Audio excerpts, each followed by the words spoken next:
உலகெங்கும் வாழும் ராஜ் தொலைக்காட்சி அன்பர்களே, என் நெஞ்சம் நிறைந்த நேயர்களே, உங்கள் அத்துணை பேருக்கும் உங்கள் ஆத்மார்த்த ஜோதிடர் நங்கநல்லூர் டாக்டர் பஞ்சநாதனின் இனிய காலை வணக்கங்கள்.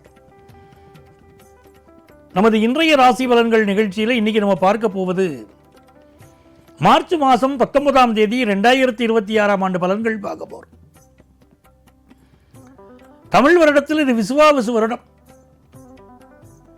பங்குனி மாதம் 5ஆம் நாள் வியாழக்கிழமை. இந்த நாளில் உத்திரட்டாதி நட்சத்திரத்தில் சந்திர பகவான் பயணம் பண்ணிட்டு இருக்கார். மேஷராசி என்பர்களே, இன்னைக்கு யுகாதி தெலுங்கு வருஷ பிறப்பு. நேயர்கள் அனைவருக்கும் எங்களது நல்வாழ்த்துக்கள். மேஷராசிக்காரர்களுக்கு இன்னைக்கு திருமண செய்தி குடும்பத்தில் கூடி வரும். ஒரு பணத்தை கொடுத்துட்டு வாங்க முடியாமல் சிரமப்பட்டு ஒரு நல்ல நண்பன் தான் பணம் கொடுதான். வாங்குற வரைக்கும் நீ தான் எனக்கு தெய்வம்னா, இன்னைக்கு பணத்தை திருப்பி கேட்க போனா அடிக்க வரான். அப்படிப்பட்ட சூழ்நிலைகள் இருக்கு. கொடுத்த பணத்தை திரும்ப வாங்க முடியாவிட்டால் அதற்கான நல்ல பரிகாரங்கள் ஜோதிடத்தில் உண்டு. செய்தால் பணம் திரும்ப வரும். இந்த நாளை பொறுத்த வரைக்கும் ஒரு நல்ல வேலை வாய்ப்பு கிடைக்கும். பயணங்கள் வெற்றிகரமாக அமையும். ஃபாரின் ஆப்பர்ச்சுனிட்டி கைகூடும். ரிஷபராசி என்பர்களே, நல்ல வேலை வாய்ப்புக்காக நான் காத்துட்டு இருக்கேன் சார். வேலை கிடைக்கிறதா சார் கஷ்டமா இருக்கு. நான் எதிர்பார்க்கிறபடி வேலை கிடைக்குமானா இன்னைக்கு கிடைக்கும். அதே மாதிரி ப்ரமோஷன் கிடைக்கும் பல பேருக்கு. இன்னைக்கு புதிய தொழில் துவங்கக்கூடிய ஒரு எண்ணம் வரும். காசு பணம் நல்லா இருக்கும். சொத்து வாங்குற யோகமும் உண்டு. மிதுன ராசி என்பர்களே, சந்திர பகவான் 10ஆம் இடத்துல போறார். ஏற்கனவே அங்கே சூரிய பகவான், சுக்கிர பகவான், சனி பகவான், அவர்களோடு சந்திர பகவான், 4 கிரகங்கள் 10ஆம் இடத்துல. உங்க டெக்னிக்கல் நாலேஜ் நல்லா டெவலப் ஆகும். புதிய தொழில் துவங்கக்கூடிய எண்ணம் வரும். வேலையில் ஒரு பிரச்சனை இருந்து அது நிவர்த்தி ஆயிடும். தாய் தந்தையருடைய உடல் நலத்தில் அக்கறை எடுத்துக்கணும். கடகராசி என்பர்களே, கடந்த சில நாட்களாக இருந்த மனசு கஷ்டங்கள் எல்லாம் நிவர்த்தியாகும். ஒரு ஃபாரின் ஆப்பர்ச்சுனிட்டி வேணும்னா ஃபாரின் ஆப்பர்ச்சுனிட்டி கிடைக்கும்.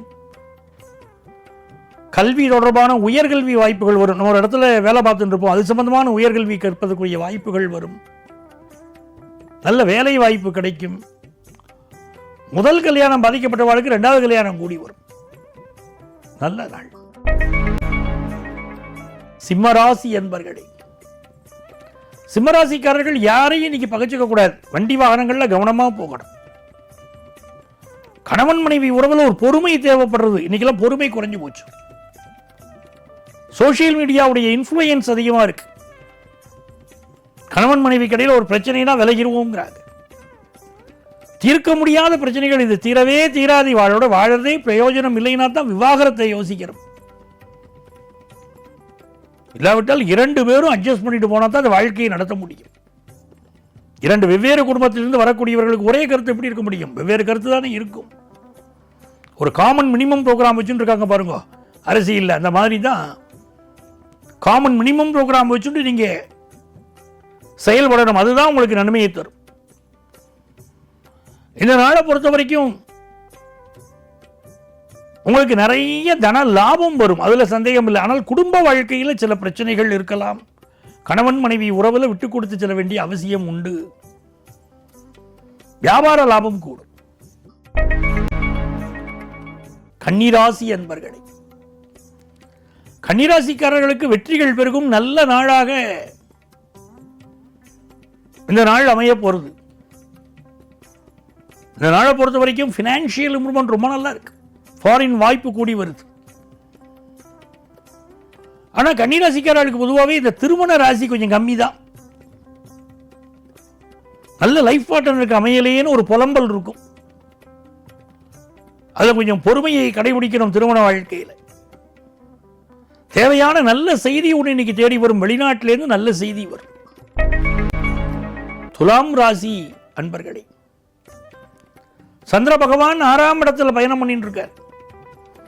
சனி பகவானும் 6ஆம் இடத்துல, லாபாதிபதி சூரியனும் 6ஆம் இடத்துல, நம்ம ராசி அதிபதியும் 6ஆம் இடத்துல. அற்புதமான நாள். நல்ல வேலை வாய்ப்பு கிடைக்கும். ரொம்ப நாளாக நமக்கு இருந்த பிரச்சனைகள் நிவர்த்தியாகும். தேவையான கடன் உதவி கிடைக்கும். லைஃப்பில் நல்ல டெவலப் ஆகலாம். உங்கள் முயற்சிகளெல்லாம் வெற்றி பெறக்கூடிய நல்ல நாளாக இந்த நாள் இருக்கு. போட்டி பந்தயங்களெல்லாம் வெற்றி, குடும்பத்தில் சந்தோஷம். மதுரை மீனாட்சியுடைய அனுக்கிரகம் பரிபூர்ணமாக கிடைக்கக்கூடிய நாள். அவ்வளோ வழிபடணும். எனதருமை விருச்சிக ராசி என்பர்களே, குலதெய்வ வழிபாடு இன்னைக்கு ரொம்ப முக்கியம். விருச்சிக ராசிக்காரர்களுக்கு 5ஆம் இடத்துல சுக்கிரன் உச்சம். பலருக்கு இன்னைக்கு கல்யாணம் ஃபிக்ஸ் ஆகும். நிறைய பேருக்கு காதல் கல்யாணமாக செய்தி இப்போ கூடி வரும். பொழுதுபோக்கு விஷயங்கள், என்ஜாய்மெண்ட் விஷயங்கள், இதில் ஈடுபாடு பெருகும். ரொம்ப நாளாக குழந்தை பாக்கியம் எதிர்பார்த்தவங்களுக்கு குழந்தை பாக்கியம் அமையும். தனுசு ராசி என்பர்களே, வீட்டுக்கு தேவையான பொருள்கள் வாங்குவீங்க. சில பேர் புதுசாக இப்போ டிவி வாங்குவீங்க, கார் வாங்குவீங்க. அந்த யோகமெல்லாம் இப்போ பெருகுது. வீடு வாங்கக்கூடிய யோகம் வருது. சொத்து சுகம் பெருகக்கூடிய நாள். கல்வியில் நல்ல வளர்ச்சி இருக்கும். அம்மாவுடைய உடல் நலத்தில் கொஞ்சம் அக்கறை எடுத்துக்கணும் இன்னைக்கு. இது ஒரு இனிமையான நன்மைகள் அதிக அளவில் நடைபெறும் நல்ல நாளாக இருக்கிறது. மகர ராசி என்பர்களே, சந்திர பகவான் 3ஆம் இடத்தில் இருக்கார். நம்ம ராசி அதிபதியும் 3ஆம் இடத்தில் இருக்கார். நமக்கு இருந்த 7.5 சனி விலகியது. நல்ல காலம் பிறந்திருக்கு. பயணங்கள் வெற்றிகரமாக அமையும். இன்னைக்கு திருமண பேச்சுவார்த்தைகள் அருமையாக நடக்கும். குடும்பத்தில் இருந்த கஷ்டங்கள் விலகும். நல்ல நண்பர்கள் கிடைப்பார்கள். நிறைய நன்மை காத்துருக்கு. பிசினஸ் ரீதியாக பெரிய முன்னேற்றம் இருக்கு. கும்பராசி என்பர்களே, ஏதிலார் குற்றம் போல் தம் குற்றம் காண்கிற்பின் தீதுண்டோ மண்ணும் இருக்குனார் வள்ளுவர். அடுத்தவா குத்தத்தை பார்க்காத உன் குத்தத்தை முதல்ல பாருனார். நீ கும்பராசிக்கார அதை பார்த்துக்கணும். பிறரை குறை சொல்லக்கூடாது. பிறரை குறை சொல்லணும்னு நீங்க தோணும். யாரையா திட்டணும்னு தோணும். குத்தம் குறை கண்டுபிடிக்கணும்னு தோணும். அதை கொஞ்சம் அவாய்ட் பண்ணணும். நல்ல காசு பணம் வரும். இதனால் நல்ல வேலை வாய்ப்பு கிடைக்கும். பிசினஸ் வருமானம் கூடும். மீனராசி என்பர்களே, நம்ம ராசியில தான் சுக்கிர பகவான், சூரிய பகவான், சனி பகவான், சந்திர பகவான், 4 கிரகங்களுடைய அணிவகுப்பு. இன்னைக்கு நல்ல வேலை வாய்ப்பு கிடைக்கும். உடல் நலத்தில் அக்கறை எடுத்துக்கணும். எதிர்பார்க்கிற கடன் உதவி கிடைக்கும். குடும்பத்தில் திருமண செய்தி கூடி வரும். நல்ல செய்திகள் நிறைய கூடி வரும். நல்ல நாளாக இருக்கு. வாகனங்களை சர்வீஸ் பண்ணி பயன்படுத்தணும்.